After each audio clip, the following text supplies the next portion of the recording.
ಮಾಡಿದಂತ ಭಾಷಣವನ್ನ ರೆಫರ್ ಮಾಡೋದು. ಹಲವಾರು ಇಲ್ಲಿರ್ತಕ್ಕಂಥ ನಮ್ಮ ಮಾಧ್ಯಮದ ಸ್ನೇಹಿತರುಗಳು, ರಿಪೋರ್ಟರ್ಗಳು ಅವತ್ತಿನ ರಾಜಕಾರಣ ಏನಿದೆ ಅಂತಕ್ಕಂಥದ್ದು ತುಮಕೂರಿನ ಇವತ್ತಿನ ಮಾಧ್ಯಮದ ಮಿತ್ರಗಳಿಗೆ ಮಾಹಿತಿಗಳು ಇದೆಯೋ ಇಲ್ವೋ ಗೊತ್ತಿಲ್ಲ. ಪಾಪ ಬಹಳ ಜನ ಮಾತನಾಡ್ತಾರೆ. ಯಾರೋ ಮೊನ್ನೆ ಆ ತುಮಕೂರು ಗ್ರಾಮಾಂತರ ಜಿಲ್ಲೆಯಲ್ಲಿ ಭಾಷಣ ಮಾಡಿದ್ದೇನೋ ತುಣುಕು ಹಾಕೊಂಡಿದ್ರಿ, ಬಳಸಿದಂತ ಪದಗಳು ದೇವೇಗೌಡರ ಬಗ್ಗೆ. ಇಲ್ಲೊಬ್ರು ಮಹಾನುಭಾವರನ್ನ ಕಳಿಸಿ ಗೆಲ್ಸಿದ್ದೀರಿ. ಬಹುಶಃ ಸಂತೋಷ್ ಚುನಾವಣೆ ನಿಲ್ದೆ ಹೋಗಿದ್ರೆ, ಸಂತೋಷ್ ಇವತ್ತು ಸಹಕಾರ ಕೊಟ್ಟು ಬಿಟ್ಟಿದ್ರೆ ನಮ್ ಜಯಚಂದ್ರಣ್ಣ ಅವರು, ಆ ಪುಣ್ಯಾತ್ಮ ವಿಧಾನಸಭೆಗೆ ಬರಕ್ಕಾಗದ? ಅವ್ರ ಮಾತುಗಳೇನು ಇನ್ನು ಜ್ಞಾಪಕ ಇದೆ. 2006ರಲ್ಲಿ ಇದೇ ಸುರೇಶ್ ಬಾಬು ಅವರು, ನಾನು ಮುಖ್ಯಮಂತ್ರಿ ಇದ್ದಾಗ ಅವ್ರ ಎದುರುಗಡೆ ಕೂತಿದ್ರು. ಪಕ್ಷೇತ್ರನೋ JDU ಏನೋ ಗೆದ್ದಿದ್ರು. ಇವರು ಈ ಚಿಕ್ಕನಾಯಕನಹಳ್ಳಿಗೆ ಸಂಬಂಧಪಟ್ಟಂತ ಕೆಲವು ರಸ್ತೆಗಳಿಗೆ KRDCಯಲ್ಲಿಂದ ರೇವಣ್ಣ ಅವ್ರನ್ನ ಹಿಡಿದು ಕೆಲಸ ಮಾಡಿಸಿದ್ರು. ಅವರಲ್ಲಿ ವಿಧಾನಸಭೆಯಲ್ಲಿ ಭಾಷಣ ಮಾಡ್ತಾರೆ. KRDCL ಅಂದ್ರೆ ಇದೇನೋ ಕುಮಾರಸ್ವಾಮಿ, R ಅಂದ್ರೆ ರೇವಣ್ಣ, D ಅಂದ್ರೆ KRDC ದೇವೇಗೌಡ, C ಅಂದ್ರೆ ಚೆನ್ನಮ್ಮ ಲಿಮಿಟೆಡ್ ಅಂತ ಹೇಳಿ ಪ್ರೈವೇಟ್ ಲಿಮಿಟೆಡ್. ಅವರ ಭಾಷಣ ಅವ್ರಿಗೂ ಮಾತನಾಡಿಕ್ ಬರುತ್ತೆ ಅಂತ ಧ್ವನಿ ಇದೆ ಅಂತ ಹೇಳಿ ಅವ್ರು ಮಾಡ್ತಕ್ಕಂಥ ಭಾಷಣಗಳಿದಾವಲ್ಲ, ನಾವು ಅದಕ್ಕಿಂತಲೂ ಜೋರಾಗಿ ಮಾತನಾಡ್ತಕ್ಕಂಥ ಶಕ್ತಿ ಇಟ್ಕೊಂಡಿದ್ದೇವೆ. ಅವತ್ತು ಏನ್ ಮಾತನಾಡಿದ್ದೇನೆ ಅನ್ನೋದು ಅಲ್ಲಿ ರೆಕಾರ್ಡ್ ಆಗಿದೆ. ಮೊನ್ನೆ ಪುನಃ ಅವರು ಮಾಡಿರ್ತಕ್ಕಂಥ ಮಾತುಗಳೇನಿದೆ, ಚಿಕ್ಕನಾಯಕನಹಳ್ಳಿಯ ನನ್ನ ಜನತೆಗೆ ಈ ವೇದಿಕೆ ಮುಖಾಂತರ ಹೇಳಲಿಕ್ಕೆ ಬಯಸ್ತೇನೆ. ಈಗಾಗಲೇ ನಾನು ಮುಖ್ಯಮಂತ್ರಿ ಆದ ಮೇಲೆ ಈ ಮೈತ್ರಿ ಸರ್ಕಾರದಲ್ಲಿ ಬೆಳಗಾವಿನಲ್ಲಿ ಒಂದು ಅಧಿವೇಶನ ಆಯಿತು, ಬೆಂಗಳೂರಿನಲ್ಲಿ 2 ಅಧಿವೇಶನಗಳಾಗಿದೆ. ಇವತ್ತು ಈ ಮಹಾನುಭಾವ ಏನಾದರೂ ಈ ಚಿಕ್ಕನಾಯಕನಹಳ್ಳಿ, ಇವತ್ತು ನಾನು ಪಟ್ನಾಯಕನಹಳ್ಳಿಯ ಒಂದು ಪರಮ ಪೂಜ್ಯರ ಒಂದು ದೇವಸ್ಥಾನದಲ್ಲಿ ಇವತ್ತೇನು ಕಾರ್ಯಕ್ರಮ ಇಟ್ಟುಕೊಂಡಿದ್ರು, ಆ ಪೂಜಾ ಕಾರ್ಯಕ್ರಮದಲ್ಲಿ ದೇವೇಗೌಡರು, ನಾನು, ಜಯಚಂದ್ರ ಅವರು ಆ ಕಾರ್ಯಕ್ರಮದಲ್ಲಿ ಭಾಗವಹಿಸಿ ಬರಬೇಕಾದರೆ ಆ ಶಿರಾ ತಾಲೂಕಿನ ಹಳ್ಳಿಗಳು, ಇವತ್ತು ಶಿರಾ ತಾಲೂಕಿನ ಮುಂದೆ ಬಂದ ಮೇಲೆ ನಮ್ಮ ಬುಕ್ಕಾಪಟ್ಟಣದ ಹಳ್ಳಿಗಳು ಇವತ್ತೇನಿದ್ದಾವೆ, ಇವತ್ತು ನಾನು ಬರಬೇಕಾದರೆ ಅಲ್ಲಿ ಒಣಗಿ ನಿಂತಿರ್ತಕ್ಕಂಥ ತೆಂಗಿನ ಮರಗಳು, ಒಣಗಿ ನಿಂತಿರ್ತಕ್ಕಂಥ ದಾಳಿಂಬೆ ಗಿಡಗಳು, ಒಣಗಿ ನಿಂತಿರ್ತಕ್ಕಂಥ ನಿಮ್ಮ ಹುಣಸೆಕಾಯಿನ ಮರಗಳು, ನಾನು ಏನು ಗಮನಿಸ್ತಾ ಬಂದಿದ್ದೇನೆ, ಅಲ್ಲಿ ಬಂದಾಗ 8-9 ಹಳ್ಳಿಯ ಜನತೆ ಕುಡಿಯೋ ನೀರನ್ನ ಕೊಡಪ್ಪ ನಮಗೆ ಅಂತಕ್ಕಂಥದ್ದನ್ನು ಅವ್ರೇನು ಚರ್ಚೆ ಮಾಡಿದ್ದೀನಿ ದೇವೇಗೌಡರು ಹೇಳಿದ್ರಲ್ಲ, ನಮಗೆ ಎಳ್ನೀರು ಕೊಟ್ಟು ನೀವು ನೀರು ಕೊಡಿ ಅಂತ ಕೇಳಿದ್ರು ನನ್ನ ಜನ ಅಂತ ಹೇಳಿ. ಈ ಪುಣ್ಯಾತ್ಮ ಯಾವತ್ತಾದರೂ ಒಂದು ದಿನ ಈ ಮೈತ್ರಿ ಸರ್ಕಾರದಲ್ಲಿ ಈ ಒಂದು ಭಾಗದ ಜನತೆಯ ಸಂಕಷ್ಟ ಬಗ್ಗೆ ಚರ್ಚೆ ಮಾಡಿದ್ರು. ಈ ಕಾಂಗ್ರೆಸ್ ಮತ್ತು ಬಿಜೆಪಿಯ ಪಕ್ಷದ, ಕಾಂಗ್ರೆಸ್ ಮತ್ತು JDS ಪಕ್ಷದ ಈ ಮೈತ್ರಿ ಸರ್ಕಾರವನ್ನ ತೆಗಿಬೇಕು ಅಂತ ಹೇಳಿ ಹುನ್ನಾರ ನಡೆಸ್ಕೊಂಡು ಗೋ ಬ್ಯಾಕ್ ಹೇಳ್ಕೊಂಡು ಬಾವಿ ಒಳಗೆ ಕೂತಿದ್ರಲ್ಲ, ನಾಚಿಕೆ ಆಗಬೇಕು. ಇಲ್ಲಿ ಕೂತ್ಕೊಂಡು ಭಾಷಣ ಮಾಡ್ತಾರೆ ನೀರಾವರಿ ಸೌಲಭ್ಯಗಳ ಬಗ್ಗೆ. ವಿಧಾನಸಭೆಯಲ್ಲಿ ಒಂದು ಚಕಾರ ಎತ್ತಲಿಲ್ಲ. ಇವತ್ತು ಈ ಸರ್ಕಾರವನ್ನ ತೆಗಿಬೇಕು ಅಂತೇಳಿ ಹುನ್ನಾರ ನಡೆಸ್ಕೊಂಡು ಈಗ ಏನ್ ಚರ್ಚೆ ಮಾಡ್ತಾ ಇದ್ದಾರೆ ನೀರಿನ ಬಗ್ಗೆ. ಇವರಿಂದ ಕಲ್ತ್ಕೋಬೇಕಾ ತುಮಕೂರಿಗೆ ನೀರನ್ನು ತಂದು ಕೊಡ್ತಕ್ಕಂಥದ್ದನ್ನ. ಜಯಚಂದ್ರ ಅವರೊಂದು ಮಾತು ಹೇಳಿದ್ರು, ಅವತ್ತಿನ ಒಂದು ಬಾಗೂರ್ ನವಿಲೆ ಟನಲ್ ಏನಿದೆ ಅದರ ಕಾರ್ಯ ಯಾವ ರೀತಿಯಲ್ಲಿ ದುಸ್ತರವಾಗಿತ್ತು ಅನ್ನೋದು ನಿಮಗೆ ಗೊತ್ತಿಲ್ಲ. ನಿಮಗೆ ಆ ಕಾಂಟ್ರಾಕ್ಟರ್ ತಿಲ್ಲ ಆಕ್ಸಿಡೆಂಟ್ ಅಲ್ಲಿ ತೀರ್ಕೊಂಡು ಹೋದ್ರು ಅವರು. ದೇವೇಗೌಡರು ಆ ಸಂದರ್ಭದಲ್ಲಿ ತೆಗೆದುಕೊಂಡಂತ ಹಲವಾರು ನಿರ್ಧಾರಗಳೇನಿದ್ದಾವೆ ಆ ಒಂದು ಟನಲ್ ನ ಕೆಲಸವನ್ನು ಮಾಡಿಸ್ತಕ್ಕಂಥ ವಿಷಯದಲ್ಲಿ. ಜಯಚಂದ್ರ ಅವರು ಹೇಳಿದ್ರು, ಆ ಟನಲ್ ಇವತ್ತೇನಾದ್ರೂ ಆಗದೆ ಹೋಗಿದ್ರೆ ತುಮಕೂರಿಗೆ ನೀರು ಬರ್ತಿರ್ಲಿಲ್ಲ ಅಂತ ಹೇಳಿ. ಯಾವ ದೇವೇಗೌಡರು ವಿಧಾನಸಭೆಯಲ್ಲಿ ಒಂದು ಪಕ್ಷೇತರ ಸದಸ್ಯರಾಗಿ, ಎಷ್ಟೋ ಜನ ಹುಟ್ಟಿರಲಿಲ್ಲ ಈಗಿನ ಯುವಕರು, ವಿಧಾನಸಭೆಯಲ್ಲಿ ಒಂದು ವಿಧೇಯಕವನ್ನ ಮಂಡನೆ ಮಾಡಿ ನೀರಾವರಿಯ ವಿಷಯದಲ್ಲಿ ಅವತ್ತೇನು ವಿಧಾನಸಭೆಯಲ್ಲಿ ಒಪ್ಪಿಗೆಯನ್ನು ಪಡೆದಂತ ಈ ಒಂದು ಹೇಮಾವತಿ ಕಾವೇರಿ ಜಲಾಶಯಗಳ ನೀರನ್ನು ಹಿಡಿದಿಟ್ಕೊಳ್ತಕ್ಕಂಥ ವಿಷಯದಲ್ಲಿ ದೇವೇಗೌಡರು ಮಾಡಿದಂತ ಹೋರಾಟ ಏನಿದೆ, ಇವರು ಇನ್ನೂ ರಾಜಕಾರಣಕ್ಕೆ ಬಂದಿದ್ರು ಇಲ್ವೋ ಗೊತ್ತಿಲ್ಲ. ಇವರೆಲ್ಲರೂ ಇವತ್ತು ದೇವೇಗೌಡರ ಬಗ್ಗೆ ಚರ್ಚೆ ಮಾಡ್ತಾರೆ. ಯಾತಕ್ಕೆ ನಾನು ಈ ಮಾತನ್ನು ತುಮಕೂರು ಜಿಲ್ಲೆಯ ಜನತೆಗೆ ಹೇಳ್ತಾ ಇದ್ದೇನೆ, ಇವತ್ತು ನಾವು ಎಷ್ಟು ವರ್ಷ ಅಧಿಕಾರದಲ್ಲಿದ್ದೇವೆ? ಬಿಜೆಪಿ ಜೊತೆ 20 ತಿಂಗಳಿದ್ದೆ ಅಧಿಕಾರದಲ್ಲಿ. ಅದಾದ ನಂತರ ದೇವೇಗೌಡರು ಇದ್ದಂಥದ್ದು ಅವರು 65 ವರ್ಷದ ರಾಜಕಾರಣ ಏನ್ ಹೇಳಿದ್ರು ಸ್ಮರಿಸ್ಕೊಂಡ್ರಿ. ಇಲ್ಲಿ 65 ವರ್ಷದಲ್ಲಿ ಅವರು ಅಧಿಕಾರದಲ್ಲಿದ್ದಂಥದ್ದು ರಾಮಕೃಷ್ಣ ಹೆಗಡೆ ಅವರು ಮುಖ್ಯಮಂತ್ರಿಗಳಿದ್ದಾಗ ಒಂದು ವರ್ಷವೋ 1.5 ವರ್ಷವೋ ಅವರ ಜೊತೆಯಲ್ಲಿದ್ದರು. ಬೊಮ್ಮಾಯಿ ಅವರಿದ್ದಾಗ 2-3 ತಿಂಗಳಾದ್ರು. ರಾಮಕೃಷ್ಣ ಹೆಗಡೆ ಅವರು ಮುಖ್ಯಮಂತ್ರಿಗಳಿದ್ದಾಗ ಕಾವೇರಿ ಬೇಸಿನ ನೀರಾವರಿ ಯೋಜನೆಗಳಿಗೆ 100 ಕೋಟಿ, ಕೃಷ್ಣಾ ನೀರಾವರಿ ಯೋಜನೆಗಳಿಗೆ 200 ಕೋಟಿ ಹಣವನ್ನು ಅವರೇ ನೀರಾವರಿ ಮಂತ್ರಿಗಳಾಗಿ ಇವತ್ತು ಈ ನೀರನ್ನ ರೈತರಿಗೆ ಕೊಡ್ತಕ್ಕಂಥದಕ್ಕೆ ಬೇಡಿಕೆ ಇಟ್ಟರು. ರಾಮಕೃಷ್ಣ ಹೆಗಡೆ ಅವರು ಒಪ್ಕೊಳ್ಳದೇ ಇದ್ದಾಗ ಅದಕ್ಕೆ ಕೆಲವು ಬೇರೆ ರಾಜಕಾರಣಗಳು ಪ್ರಾರಂಭ ಆದಾಗ ನೀರಾವರಿ ಮಂತ್ರಿ ಸ್ಥಾನಕ್ಕೆ ರಾಜೀನಾಮೆ ಕೊಟ್ಟಂತ ಯಾರಾದರೂ ಒಬ್ಬ ಈ ರಾಜ್ಯದಲ್ಲಿ ಮಂತ್ರಿ ಇದ್ದಿರೋದು ಸನ್ಮಾನ್ಯ ದೇವೇಗೌಡರು ಅಂತಕ್ಕಂಥದನ್ನ ಸ್ಮರಿಸ್ಕೊಳ್ಳಿ ಅಂತಕ್ಕಂಥ ಹೇಳಲಿಕ್ಕೆ ಬಯಸ್ತೀನಿ. ಅದಾದ ನಂತರ 18 ತಿಂಗಳು ಮುಖ್ಯಮಂತ್ರಿ, 10 ತಿಂಗಳು ಪ್ರಧಾನಮಂತ್ರಿ. ಅವರು ಪ್ರಧಾನಮಂತ್ರಿಗಳಾಗಿ ತೆಗೆದುಕೊಂಡಂತ ಒಂದು ಪ್ರಮುಖವಾದಂತ ನಿರ್ಧಾರ, ಕೇಂದ್ರ ಸರ್ಕಾರ ಎಂದು ರಾಜ್ಯಗಳ ಒಂದು ನೀರಾವರಿ ಯೋಜನೆಗಳಿಗೆ, ಅದರಲ್ಲೂ ಕರ್ನಾಟಕ ರಾಜ್ಯದ ನೀರಾವರಿ ಯೋಜನೆಗಳಿಗೆ ಒಂದೇ ಒಂದು ಬಿಡುಗಾಸನ್ನ ಹಿಂದಿನ ಸರ್ಕಾರಗಳು ಕೇಂದ್ರ ಸರ್ಕಾರದಲ್ಲಿ ಕೊಟ್ಟಿರಲಿಲ್ಲ.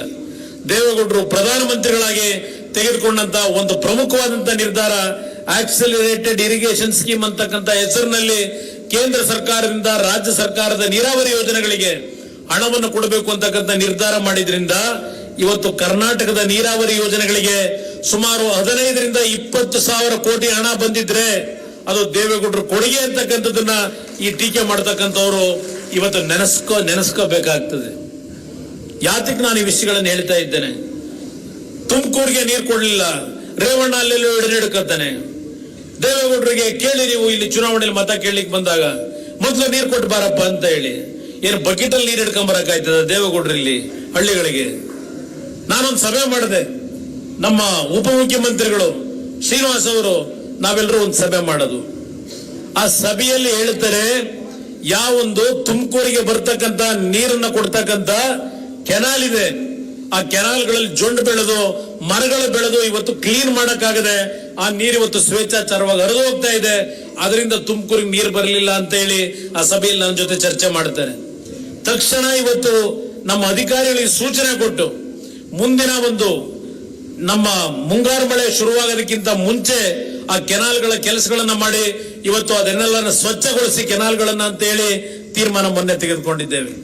ಇವತ್ತು ಯಾವ ಟ್ರಿಬ್ಯುನಲ್ ತುಮಕೂರು ಜಿಲ್ಲೆಗೆ ನೀರನ್ನು ಅಲಾಟ್ ಮಾಡಿದ್ದಾರೆ, ಇವತ್ತು ಯಾವ ಭಾಗಕ್ಕೆ ಎಷ್ಟನ್ನ ನೀರು ಕೊಡಬೇಕು ಅಂತ ಹೇಳಿ ಈ ಟ್ರಿಬ್ಯುನಲ್ ತೀರ್ಮಾನ ಕೊಟ್ಟಿದ್ದಾರೆ, ಸುಪ್ರೀಂ ಕೋರ್ಟ್ ತೀರ್ಮಾನ ಕೊಟ್ಟಿದ್ದಾರೆ.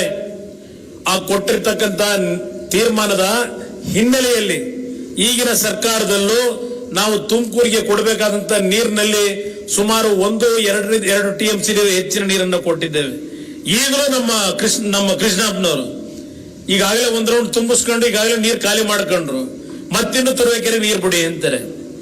ಇಲ್ಲಿ ಗುಬ್ಬೆ ವಾಸಣ್ಣನ ಕೇಳಿದ್ರೆ ನಮ್ಮ ಕೆರೆಗೆ ಇನ್ನೂ ನೀರು ಬರಲಿಲ್ಲ ಅಂತಾರೆ. ನಾನು ಇನ್ನೂ ನೀರು ಬಿಡ್ಲಿಕ್ಕೆ ಆಗ್ಲಿಲ್ಲ, ಎಲ್ಲ ಅಲ್ಲಲ್ಲಿ ಹಿಡಿದಿಡ್ಕತ್ತಾರೆ ಅಂತ ಹೇಳಿ. ಈಗ ಅಲ್ಲೆಲ್ಲೋ ಇನ್ನೊಂದು ಕಡೆ ಗಲಾಟೆ, ಅದೆಲ್ಲೋ ಮಾಗಡಿ ಕಡೆಗೆ ಸೂಪರ್ ಕೆನಾಲ್ ಹೊಡ್ಕೊಂಡು ಹೊರಟಿದ್ದಾರೆ ಅಂತೇಳಿ, ಎಕ್ಸ್ಪ್ರೆಸ್ ಕೆನಾಲ್, ಅದೊಂದು ರಾಜಕಾರಣ.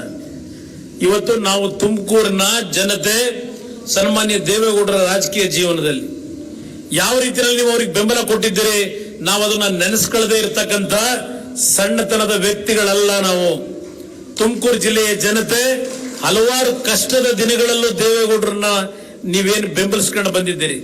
ಇವತ್ತೇನು ನಾನು ರಸ್ತೆಯಲ್ಲಿ ಬರಬೇಕಾದ್ರೆ ಜಯಚಂದ್ರ ಅವರು ನಾವು ಬರಬೇಕಾದ್ರೆ ಇವತ್ತು ಬುಕ್ಕಾಪಟ್ಟಣ ಭಾಗದ ನನ್ನ ತಂದೆ ತಾಯಂದಿರು ಹಳ್ಳಿಗಳಲ್ಲಿ ನೀವು ನೀರನ್ನ ಕೊಡಬೇಕು ಅಂತಕ್ಕಂಥದ್ದು ಏನ್ ಹೇಳಿದ್ದೀರಿ.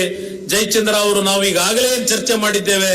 ಇವತ್ತು ಅಪ್ಪರ್ ಭದ್ರಾದಿಂದ ಇರಲಿ, ಹೇಮಾವತಿ ನದಿಯ ನೀರನ್ನ ಇರಲಿ, ಇವತ್ತು ನಿಮಗೆ ತಂದು ಕೊಡ್ತಕ್ಕಂಥದ್ದಕ್ಕೆ 8ರಿಂದ 10 ತಿಂಗಳ ಅವಕಾಶವನ್ನ ನಮಗೆ ತಂದುಕೊಡಿ. ಚಿಕ್ಕನಾಯಕನಹಳ್ಳಿ ಭಾಗದಲ್ಲಿ ಯಾವ ಒಂದು ನೀರಾವರಿ ಯೋಜನೆಗಳು ಇವತ್ತು ಕೆರೆಕಟ್ಟೆಗಳನ್ನ ತುಂಬಿಸ್ತಕ್ಕಂಥದ್ದಕ್ಕೆ ಇವತ್ತು ನಿಮ್ಮಗಳ ಒಂದು ಬೇಡಿಕೆ ಏನಿದೆ, ಚುನಾವಣೆ ಇರ್ತಕ್ಕಂಥ ಸಂದರ್ಭದಲ್ಲಿ ಇದೆಲ್ಲವನ್ನ ನಾನು ಬಿಡಿಸಿ ಹೇಳಲಿಕ್ಕೆ ಹೋಗೋದಿಲ್ಲ. ಇವತ್ತು ಈ ಸರ್ಕಾರದಲ್ಲಿ ಹಲವಾರು ನಿರ್ಧಾರಗಳನ್ನು ಮಾಡಿದ್ದೇವೆ. ಈ ಸರ್ಕಾರದಲ್ಲಿ ಇವತ್ತು 17,000 ಕೋಟಿ ನೀರಾವರಿ ಯೋಜನೆಗಳಿಗೆ ಈ ಬಜೆಟ್ ನಲ್ಲಿ ಹಣವನ್ನು ಹಂಚಿಕೆ ಮಾಡಿದ್ದೇವೆ. 17,000 ಕೋಟಿಗಳು ಇದೊಂದು ವರ್ಷದಲ್ಲಿ ಖರ್ಚು ಮಾಡತಕ್ಕಂಥದ್ದಕ್ಕೆ ನೀರಾವರಿ ಯೋಜನೆಗಳಿಗೆ ಹಂಚಿಕೆಯನ್ನೇನು ಮಾಡಿದ್ದೇನೆ. ಹಣದ ಕೊರತೆ ಇಲ್ಲ. ಬಹಳ ಜನ ಚರ್ಚೆ ಮಾಡ್ತಾರೆ, ಕುಮಾರಸ್ವಾಮಿ ಅವರು ರೈತರ ಸಾಲ ಮನ್ನಾ ಮಾಡ್ಲಿಕ್ಕೋಸ್ಕರವಾಗಿ ಹಲವಾರು ಇಲಾಖೆಗಳಿಗೆ ಕೊಟ್ಟಿರ್ತಕ್ಕಂಥ ಹಣವನ್ನ ಕಡಿತಗೊಳಿಸಿದ್ದಾರೆ ಅಂತ ಹೇಳಿ. ಯಾವುದೇ ಇಲಾಖೆಯಲ್ಲಿ ಹಣವನ್ನ ಇವತ್ತು ಕಡಿಮೆ ಮಾಡಿಲ್ಲ. ನನ್ನ ರೈತರ ಸಾಲ ಮನ್ನಾ ಮಾಡತಕ್ಕಂತ ತೀರ್ಮಾನವನ್ನ ಈ ಮೈತ್ರಿ ಸರ್ಕಾರದಲ್ಲಿ ಮಾಡಿದ್ದೇವೆ. ಈ ಬಾರಿಯ ಬಜೆಟ್ ನಾನು ಮಂಡನೆ ಮಾಡಬೇಕಾದ್ರೆ ಮೊದಲನೇ ಬಾರಿಗೆ ಇವತ್ತು ಹಣಕಾಸು ಸಚಿವರ ಜೊತೆಯಲ್ಲಿ ಪ್ರತಿಯೊಂದು ಇಲಾಖಾ ಸಭೆಯಲ್ಲಿ ಭಾಗವಹಿಸಿ ಹಲವಾರು ರೀತಿಯ ಸಹಕಾರವನ್ನು ನನಗೆ ಕೊಟ್ಟು ಕೆಲಸವನ್ನು ನಿರ್ವಹಣೆ ಮಾಡಿರ್ತಕ್ಕಂಥವರು ಪರಮೇಶ್ವರ್ ಅವರು. ಯಾವುದೇ ಮಂತ್ರಿಗಳು ಇಲಾಖಾವಾರು ಚರ್ಚೆಯನ್ನು ಮಾಡಬೇಕಾದ್ರೆ ಒಬ್ಬ ಉಪಮುಖ್ಯಮಂತ್ರಿ ಕೂತು ಚರ್ಚೆ ಮಾಡದಂಥದ್ದು ಎಂದೂ ನಡೆದಿರಲಿಲ್ಲ. ಆದರೆ ಇವತ್ತು ನಾನು ಪರಮೇಶ್ವರ್ ಅವರು ವಿಶ್ವಾಸದಲ್ಲಿ ಕೆಲಸವನ್ನೇನು ಮಾಡ್ತಾ ಇದ್ದೇವೆ. ನಾವು ಸುದೀರ್ಘವಾಗಿ ಚರ್ಚೆಗಳನ್ನ ಮಾಡಿ ಯಾವ ರೀತಿಯಲ್ಲಿ ಇವತ್ತು ಕೆಲಸಗಳಾಗಬೇಕು ಅಂತಕ್ಕಂಥದ್ದಕ್ಕೆ ಚಾಲನೆಯನ್ನು ಕೊಡ್ತಾ ಇದ್ದೇವೆ. ರೈತರ ಸಾಲ ಮನ್ನಾ ವಿಷಯದಲ್ಲಿ ಈಗಾಗಲೇ 15,58,000 ರೈತ ಕುಟುಂಬಗಳಿಗೆ ಇವತ್ತು ಈಗಾಗಲೇ ಸಾಲ ಮನ್ನಾ ಯೋಜನೆ ಹಣವನ್ನು ಕೊಟ್ಟಿದ್ದೇವೆ. 44 ಲಕ್ಷ ರೈತ ಕುಟುಂಬಗಳಿಗೆ ಇವತ್ತು ಹಣವನ್ನು ಕೊಡ್ತಾ ಇದ್ದೇವೆ. ಯಾವ ರೈತರು ಇವತ್ತು ರಾಷ್ಟ್ರೀಕೃತ ಬ್ಯಾಂಕ್ನಲ್ಲಿ 2 ಲಕ್ಷ ರೂಪಾಯಿಗಳವರೆಗೆ ಸಾಲ ಮಾಡಿದ್ದೀರಿ, ನಿಮ್ ಸಾಲ ಇದೆ. ಸಹಕಾರಿ ಬ್ಯಾಂಕ್ನಲ್ಲಿ 1 ಲಕ್ಷ ರೂಪಾಯಿಗಳವರೆಗೆ ಸಾಲ ಇದೆ. ಅದು ಎಲ್ಲವನ್ನ ಮನ್ನಾ ಮಾಡತಕ್ಕಂಥದ್ದು, ಆ ಸಾಲವನ್ನ ತೀರಿಸಿಕೊಡ್ತಕ್ಕಂಥ ಜವಾಬ್ದಾರಿಯನ್ನ ಈ ಸರ್ಕಾರದಲ್ಲಿ ಮಾಡಿದ್ದೇವೆ. ಈಗಾಗಲೇ 15,58,000 ರೈತ ಕುಟುಂಬಗಳಿಗೆ ಕಂತನ್ನ ನಾವೇನು ಕಟ್ಟಿದ್ದೇವೆ ಬ್ಯಾಂಕ್ಗಳಿಗೆ. ಹಲವಾರು ರೈತರಿಗೆ ಈಗಾಗಲೇ ಬ್ಯಾಂಕ್ಗಳಿಂದ ಅವರಿಗೆ ಯಾವೊಂದು ಪತ್ರಗಳನ್ನ ಕೊಟ್ಟಿದ್ದಾರೆ. ನನ್ನ ಮೇಲೆ ವಿಶ್ವಾಸ ಇಡಿ. ಇವತ್ತು ನಮ್ಮ ರೈತರು ಸಾಲದಿಂದ ಆತಂಕಕ್ಕೆ ಒಳಗಾಗಬೇಕಾಗಿಲ್ಲ. ಇಲ್ಲಿ ಪಿಕಾರ್ಡ್ ಬ್ಯಾಂಕು ಇಲ್ಲೆಲ್ಲ ನಮ್ಮ ಷಡಕ್ಷರ ಕೂತವ್ರು ಇಲ್ಲಿ ಅವ್ರು ನಾನು ಒಂದು ಮಾತು ಹೇಳಿದ್ರು. ನಮ್ಮ ಕೃಷಿ ಪತ್ತಿನ ಬ್ಯಾಂಕ್ಗಳಲ್ಲಿ ಷಡಕ್ಷರಿ ಅವರೊಂದು ಮಾತು ಹೇಳಿದ್ರು, ಅಟ್ಲೀಸ್ಟ್ ಹೋಗ್ಲಿ ನಮಗೆ ಬಡ್ಡಿನಾದ್ರೂ ಮನ್ನಾ ಮಾಡ್ಕೊಡಿ ಅಂತೇಳಿ. ಈಗಾಗಲೇ ಅದಕ್ಕೂ ಸುಮಾರು 500 ಕೋಟಿ ಬಡ್ಡಿ ಮನ್ನಾ ಮಾಡತಕ್ಕಂಥದ್ದಕ್ಕೂ ತೀರ್ಮಾನ ಮಾಡೋಗಿದೆ. ಈಗಾಗಲೇ ಅದರ ಬಗ್ಗೆ ತೀರ್ಮಾನಕ್ಕೆ ಬಂದಿದ್ದೇವೆ ನಾವು. ಇದಷ್ಟೇ ಅಲ್ಲ, ನಾನೀಗ ಬರಬೇಕಾದ ರಸ್ತೆಗಳಲ್ಲಿ ಏನು ನೋಡಿದ್ದೇನೆ, ನಿಮ್ಮ ತೆಂಗಿನ ಗಿಡಗಳು, ದ್ರಾಕ್ಷಿ ಗಿಡಗಳು ಸಂಪೂರ್ಣವಾಗಿ ಇವತ್ತು ನೀರಿಲ್ಲದೆ ಒಣಗಿ ನಿಂತಿರ್ತಕ್ಕಂಥದ್ದು. ನಮ್ಮ ತೆಂಗಿನ ಗಿಡಗಳ ಒಂದು ಹಾಳಾಗಿರ್ತಕ್ಕಂಥ ಒಂದು ರೈತನಿಗೆ ಒಂದು ಗಿಡಕ್ಕೆ 400 ರೂಪಾಯಿನ ಇವತ್ತು ಕೊಡ್ತಕ್ಕಂಥ ಪರಿಹಾರವನ್ನ ತೀರ್ಮಾನ ಮಾಡಿದ್ರೆ ದೇಶದಲ್ಲಿ ಈ ಮೈತ್ರಿ ಸರ್ಕಾರದಲ್ಲಿ ಪರಮೇಶ್ವರ್ ಅವರು, ಕುಮಾರಸ್ವಾಮಿ ಅವರು ಅನ್ನೋದನ್ನು ಮರೆಯಬೇಡಿ.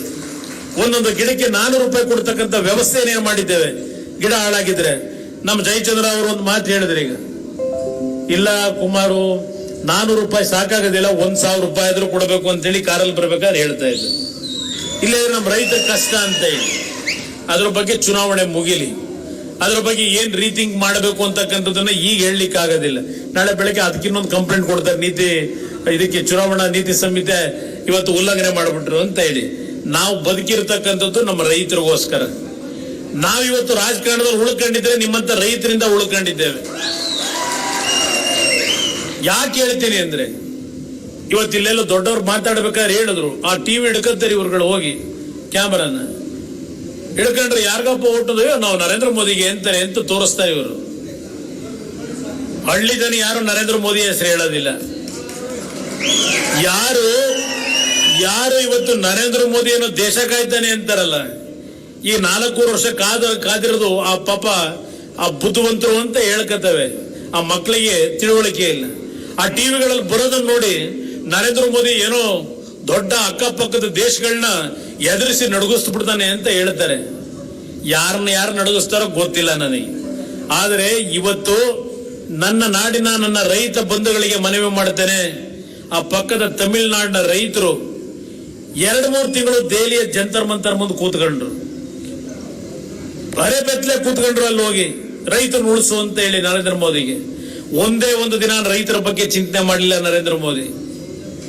ಈಗ ಚುನಾವಣೆಗೆ ಬಂತು, ಈಗ 2 ತಿಂಗಳ ಹಿಂದೆ ಒಂದು ಘೋಷಣೆ ಮಾಡಿಬಿಟ್ರು, ಎಲ್ಲಾ ರೈತರಿಗೆ 6,000 ರೂಪಾಯಿ ಕೊಡ್ತೀನಿ, 5 ಹೆಕ್ಟರ್ ಭೂಮಿ ಇರತಕ್ಕಂಥವ್ರಿಗೆ ಅಂತ ಹೇಳಿ 6,000 ರೂಪಾಯಿನ.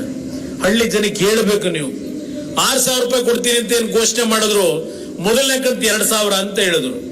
ನಾವೇನೋ ನಮ್ಮ ಕರ್ನಾಟಕದ ರೈತರಿಗೆ ಸದ್ಯ ಒಂದು 2,000 ಸಿಗ್ತದೆ ನೋಡೋಣ ಅಂತ ಹೇಳಿ ತರಾತುರಲ್ಲಿ ನಮ್ಮ ಅಧಿಕಾರಿಗಳಿಗೆ ಹೇಳಿ 10 ಲಕ್ಷ ರೈತರು ಏನು ಮಾಹಿತಿ ಕೊಟ್ಟರು. ಈಗಾಗಲೇ ನರೇಂದ್ರ ಮೋದಿ ಅವರ ಪ್ರಧಾನಮಂತ್ರಿ ಕಿಸಾನ್ ಸಮ್ಮಾನ್ ವೆಬ್ಸೈಟ್ ಅಂತ ಇಟ್ಕೊಂಡವ್ರೆ. ಅಲ್ಲಿಗಾಗಲೇ 10 ಲಕ್ಷ ರೈತರದ್ದು ವಿವರಣೆ ಕಳಿಸ್ಕೊಟ್ಟೆ. ಇಲ್ಲಿವರೆಗೆ ಅವ್ರು ಕೊಟ್ಟಿರೋ ದುಡ್ಡು ಎಷ್ಟು ಕೊಟ್ಟಿದ್ದಾರೆ ಗೊತ್ತಾ ನಿಮಗೆ? 17 ಜನ ಫಲಾನುಭವಿಗಳನ್ನು ಗುರುತಿಸಿ 6 ಜನದ ಬ್ಯಾಂಕಿಗೆ ದುಡ್ಡು ಕಳಿಸವ್ರೆ. 6 ಜನಕ್ಕೆ ನರೇಂದ್ರ ಮೋದಿ ಅವರು. ಇದು ಈಗ ಚುನಾವಣೆಗೆ ಬರ್ತಕ್ಕಂಥ ನರೇಂದ್ರ ಮೋದಿ ಕರ್ನಾಟಕದ ನನ್ನ ರೈತ ಬಂಧುಗಳಿಗೆ ಕೊಟ್ಟಿರ್ತಕ್ಕಂಥ ಕೊಡುಗೆ ಇದು.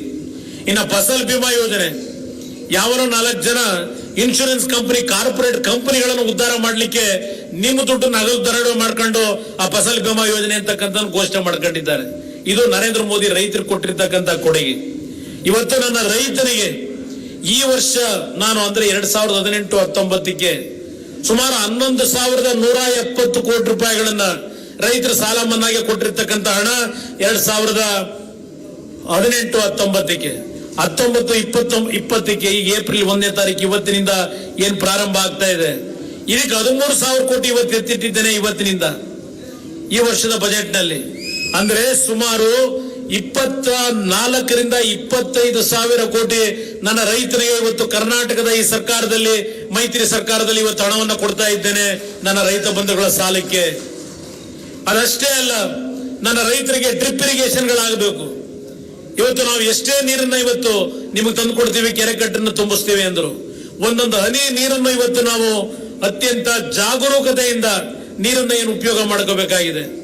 ಇವತ್ತು ಸಾವಿರಾರು ಕೋಟಿ ಹಣವನ್ನ ಖರ್ಚು ಮಾಡಿ ಡ್ರಿಪ್ ಇರಿಗೇಷನ್ಗಳ ಮುಖಾಂತರ ನಿಮ್ಮ ಪ್ರತಿಯೊಂದು ಹೊಲದಲ್ಲಿ ನಿಮ್ಮ ಬೆಳೆಯನ್ನು ಉಳಿಸ್ತಕ್ಕಂಥ ನಿಟ್ಟಿನ ಕಾರ್ಯಕ್ರಮಗಳಿಗೆ ಚಾಲನೆಯನ್ನು ಕೊಡ್ತಾ ಇದ್ದೇನೆ. ನನ್ನ ರೈತರು ಬೆಳೆದಂತ ಬೆಳೆ ಮಾರುಕಟ್ಟೆಗೆ ತಗೊಂಡು ಹೋಗ್ಲಿಕ್ಕೆ ಸಾಗಾಣಿಕೆ ವೆಚ್ಚವನ್ನು ಇವತ್ತು ಸರ್ಕಾರವೇ ಕೊಡ್ತದೆ ನಿಮಗೆ. ನೀವು ಬೆಳೆದಂತ ನೆಲಗಡಲೆ ಇರಲಿ, ರಾಗಿ ಇರಲಿ, ಭತ್ತ ಇರಲಿ, ಈ ವರ್ಷದಿಂದ ನೀವು ಯಾವುದೇ ರೀತಿಯ ಬೆಳೆಯನ್ನು ಬೆಳೀರಿ, ಮಾರುಕಟ್ಟೆಗೆ ತೆಗೆದುಕೊಂಡು ಹೋಗ್ಲಿಕ್ಕೆ ನಿಮಗೆ ಸರ್ಕಾರದಿಂದಲೇ ಸಾಗಾಣಿಕೆ ವೆಚ್ಚವನ್ನು ಕೊಡ್ತಕ್ಕಂಥದ್ದಷ್ಟೇ ಅಲ್ಲ, ಮಾರುಕಟ್ಟೆನಲ್ಲಿ ರೇಟ್ ಕಡಿಮೆ ಇದೆ ಅಂದ್ರೆ, ಬೆಲೆ ಕಡಿಮೆ ಇದ್ರೆ ಗೋಡನ್ಗಳಲ್ಲಿ ಇಡಲಿಕ್ಕೆ ಗೋಡನ್ ಫ್ರೀಯಾಗಿ ಕೊಡ್ತಾ ಇದ್ದೇವೆ. ಬಾಡಿಗೆ ರಹಿತವಾದಂತ ನಿಮ್ಮ ಒಂದು ಬೆಳೆಯನ್ನು ಇಟ್ಕೊಳ್ಳಿಕ್ಕೆ ಅವಕಾಶವನ್ನು ಕೊಡ್ತಕ್ಕಂಥದ್ದಷ್ಟೇ ಅಲ್ಲ, ನಿಮಗೆ ಹಣದ ಅವಶ್ಯಕತೆ ಏನಿರ್ತದೆ, ಆ ಒಂದು ಬೆಳೆಯನ್ನು ನೀವೇನು ಬೆಳೆದಿರ್ತೀರಿ ಅದಕ್ಕೆ 75% ಬೆಲೆ ನಿಗದಿ ಮಾಡಿ ಅಡ್ವಾನ್ಸ್ ಆಗಿ ಇಂಟ್ರೆಸ್ಟ್ ಫ್ರೀ ನಿಮಗೆ ದುಡ್ಡನ್ನು ಕೊಟ್ಟು ನೀವು ಮಾರಾಟ ಮಾಡಿದ ಮೇಲೆ ಆ ದುಡ್ಡನ್ನು ನೀವು ಕೊಡ್ತಕ್ಕಂಥ ರೀತಿಯ ಯೋಜನೆಯನ್ನ ರೈತರಿಗೆ ಈ ಸರ್ಕಾರದಲ್ಲಿ ತಂದು ಕೊಡ್ತಾ ಇದ್ದೇವೆ. ಇದು ನಮ್ಮ ರೈತ ಪರವಾದಂತಹ ಕಾರ್ಯಕ್ರಮಗಳು. ಇದನ್ನ ಜನತೆ ಮುಂದೆ ಇಡೀ ದಯವಿಟ್ಟು. ಇವತ್ತು ಈ ಸರ್ಕಾರ ಇರ್ತಕ್ಕಂಥದ್ದು ನಿಮಗೋಸ್ಕರವಾಗಿ. ಆ ದೃಷ್ಟಿಯಿಂದ ನಾನು ಸುದೀರ್ಘವಾಗಿ ವಿಷಯಗಳ ಬಗ್ಗೆ ಚರ್ಚೆ ಮಾಡಿದಿಲ್ಲ. ಇವತ್ತು ಯಾವ ಗರ್ಭಿಣಿ ತಾಯಂದರಿಗೆ 12,000 ರೂಪಾಯಿ ನಿಗದಿಯನ್ನು ಮಾಡಿದ್ದೇವೆ. ಮುಂದಿನ ವರ್ಷದಿಂದ 24,000 ರೂಪಾಯಿ ಆ ತಾಯಿ ಒಂದು ಮಗುವಿಗೆ ಜನ್ಮ ಕೊಡಬೇಕಾದ್ರೆ ನಾನು ಏನು ಘೋಷಣೆ ಮಾಡಿದ್ದು ಅದಕ್ಕೆ ಹಣವನ್ನು ಮೀಸಲಿಟ್ಟಿದ್ದೇನೆ. 60 ವರ್ಷ ಮೇಲ್ಪಟ್ಟಿರ್ತಕ್ಕಂಥವರಿಗೆ ಈಗ 600 ರೂಪಾಯಿನಿಂದ 1,000 ರೂಪಾಯಿಗೆ ಏರಿಕೆ ಮಾಡಿದ್ದೇವೆ. ಮುಂದಿನ ವರ್ಷ ಅದು 2,000 ರೂಪಾಯಿಗೆ ಏರಿಕೆ ಮಾಡ್ತಾ ಇದ್ದೇವೆ 60 ವರ್ಷ ಮೇಲ್ಪಟ್ಟಂತವರಿಗೆ. ಹೀಗೆ ಹಲವಾರು ರೀತಿಯ ಕಾರ್ಯಕ್ರಮಗಳಿಗೆ ಚಾಲನೆಯನ್ನು ಕೊಟ್ಟಿದ್ದೇನೆ. ಈಗ ನಮ್ಮ ಪರಮೇಶ್ವರನ್ ಅವರು ಹೇಳ್ತಾ ಇದ್ರು, ತುಮಕೂರಿಗೆ ಏನು ಮಾಡಿದ್ದೀರಿ ಅಂತ ಕೇಳ್ತಾರೆ ಅಂತ ಹೇಳಿ. ನಿಮ್ಮ ನಮ್ಮ ನರಸಾಪುರ ಏನ್ ಹೇಳಿದ್ರಲ್ಲ, ಇವತ್ತು ಅಲ್ಲಿ 50,000 ಕೋಟಿ ರೂಪಾಯಿಗಳ ವೆಚ್ಚದಲ್ಲಿ ಬಂಡವಾಳ ಹೂಡ್ತಕ್ಕಂಥದ್ದಕ್ಕೆ ಹಲವಾರು ಕೈಗಾರಿಕಾ ಉದ್ಯಮಿಗಳಿಗೆ ನಾವು ಹಲವಾರು ರೀತಿಯ ರಿಯಾಯಿತಿಗಳನ್ನ ಕೊಟ್ಟು ಇವತ್ತು ಲಕ್ಷಾಂತರ ಯುವಕರಿಗೆ ಉದ್ಯೋಗವನ್ನ ಸೃಷ್ಟಿ ಮಾಡಲಿಕ್ಕೆ 50,000 ಕೋಟಿ ರೂಪಾಯಿಗಳನ್ನ ಇವತ್ತು ನಾವು ಏನು ಖರ್ಚು ಮಾಡ್ತಾ ಇದ್ದೇವೆ. ಇವತ್ತು ಇನ್ವೆಸ್ಟ್ಮೆಂಟ್ ಆಗ್ತಾ ಇದೆ ಕೈಗಾರಿಕೋದ್ಯಮಗಳಿಂದ. ತುಮಕೂರು ಜಿಲ್ಲೆಗೆ ನಾವು ಕೊಡ್ತಾ ಇರತಕ್ಕಂತ ಕೊಡುಗೆ ಇದು. ಇವತ್ತು ಈ ಸರ್ಕಾರದಲ್ಲಿ 9 ತಿಂಗಳಿಂದ ನಾವು ತೆಗೆದುಕೊಂಡಂತ ಹಲವಾರು ಕಾರ್ಯಕ್ರಮಗಳ ಯೋಜನೆಗಳು ಅನುಷ್ಠಾನಕ್ಕೆ ಬರಬೇಕಾದ್ರೆ ರಾತ್ರೋರಾತ್ರಿ ತರಲಿಕ್ಕೆ ಸಾಧ್ಯ ಇಲ್ಲ. ಮುಂದಿನ 6-7 ತಿಂಗಳಲ್ಲಿ ನಿಮ್ಮ ಕಣ್ಣಿಗೆ ನಾವು ಮಾಡತಕ್ಕಂತ ಯೋಜನೆಗಳು ನಿಮ್ಮ ಕಣ್ಣು ಮುಂದೆ ಕಾಣತಕ್ಕಂಥದ್ದಕ್ಕೆ ಅವಕಾಶಗಳೇನಿದ್ದಾವೆ. ಈ ಚುನಾವಣೆಯಲ್ಲಿ ತುಮಕೂರಿನ ನನ್ನ ಕಾರ್ಯಕರ್ತ ಬಂಧುಗಳು, ಕಾಂಗ್ರೆಸ್ ಮತ್ತು ಜೆಡಿಎಸ್ ನ ಕಾರ್ಯಕರ್ತ ಬಂಧುಗಳು ತಾವು ಪ್ರಾಮಾಣಿಕವಾಗಿ ಒಟ್ಟಾಗಿ ಕೆಲಸವನ್ನ ಮಾಡಿದರೆ ಬಹುಶಃ ದಾಖಲೆಯ ಅಂತರದಲ್ಲಿ ನೀವು ಸನ್ಮಾನ್ಯ ದೇವೇಗೌಡರನ್ನ ಗೆಲ್ಲಿಸಲಿಕ್ಕೆ ಸಾಧ್ಯ ಇದೆ. ಕಳೆದ ವಿಧಾನಸಭೆಯ ಚುನಾವಣೆಯಲ್ಲಿ ಕಾಂಗ್ರೆಸ್ ಮತ್ತು ಜೆಡಿಎಸ್ ನ 2 ಪಕ್ಷಗಳ ಅಭ್ಯರ್ಥಿಗಳ ಮತವನ್ನ ನಾವು ಜೊತೆಯಾಗಿ ನಾವು ಲೆಕ್ಕ ಹಾಕಿದ್ರೆ ಸುಮಾರು 8-8.5 ಲಕ್ಷ ಮತದಾನ ಕಾಂಗ್ರೆಸ್ ಜೆಡಿಎಸ್ ನ ಅಭ್ಯರ್ಥಿಗಳಿಗೆ ಬಂದಿದೆ. ಇವತ್ತು ಅದೆಲ್ಲವನ್ನ ನೀವು ಜೊತೆಯಾಗಿ ಕೆಲಸ ಮಾಡಿದ್ರೆ ಇವತ್ತು ಕನಿಷ್ಠ 5 ಲಕ್ಷ ಬಹುಮತದಲ್ಲಿ ಗೆಲ್ತಕ್ಕಂತ ಅವಕಾಶಗಳಿದ್ದಾವೆ. ಆ ಬಿಜೆಪಿಯ ನಾಯಕರುಗಳು ಏನೇ ಕುತಂತ್ರಗಳನ್ನು ಮಾಡಲಿ, ಯಾವುದೇ ಜಾತಿಯ ಹೆಸರುಗಳ ಮೇಲೆ ಇವತ್ತು ನಿಮ್ಮನ್ನ ಹೊಡಿಲಿಕ್ಕೆ ಪ್ರಯತ್ನ ಪಡಲಿ, ಅದು ಯಾವುದರಲ್ಲೂ ಅವರು ಯಶಸ್ಸನ್ನ ಕಾಣಲಿಕ್ಕೆ ಸಾಧ್ಯ ಇಲ್ಲ. ಈ ತುಮಕೂರು ಜಿಲ್ಲೆಯ ಋಣವನ್ನು ತೀರಿಸ್ತಕ್ಕಂಥ ಕೆಲಸವನ್ನ ನಾನು ಪರಮೇಶ್ವರ್ ಅವರು ಜೊತೆಗೂಡಿ ನಮ್ಮ ಶಾಸಕ ಮಿತ್ರಗಳೇನಿದ್ದಾರೆ, ನಮ್ಮ ಕಾಂಗ್ರೆಸ್ನ ನಾಯಕರುಗಳೇನಿದ್ದಾರೆ, ಜೆಡಿಎಸ್ ನ ನಮ್ಮ ನಾಯಕರುಗಳೇನಿದ್ದಾರೆ, ಜೊತೆಗೂಡಿ ಈ ತುಮಕೂರು ಜಿಲ್ಲೆಯ ನೀರಿನ ಬವಣೆಯನ್ನ ಸಂಪೂರ್ಣವಾಗಿ ಇವತ್ತು ಸರಿಪಡಿಸ್ತಕ್ಕಂಥ ನಿಟ್ಟಿನಲ್ಲಿ ನಮ್ಮ ಕಾರ್ಯಕ್ರಮಗಳನ್ನ ತಾವು ಕಾಣ್ತೀರಿ ಅಂತಕ್ಕಂಥ ಮಾತನ್ನ ಹೇಳಿ ನಿಮ್ಮೆಲ್ಲರಿಗೆ ಮತ್ತೊಮ್ಮೆ ಕೈ ಜೋಡಿಸಿ ನಾನು ಮನವಿ ಮಾಡ್ತಕ್ಕಂಥದ್ದು. ಇವತ್ತು ದೇವೇಗೌಡರ ಅವಶ್ಯಕತೆ ಇವತ್ತು ದೇಶದಲ್ಲಿ ಎಲ್ಲಾ ವಿರೋಧ ಪಕ್ಷಗಳನ್ನ ಒಂದುಗೂಡಿಸ್ತಕ್ಕಂಥದ್ದಕ್ಕೆ ದೇವೇಗೌಡರಿಗೆ ತಾವು ಶಕ್ತಿಯನ್ನ ನೀಡಬೇಕು.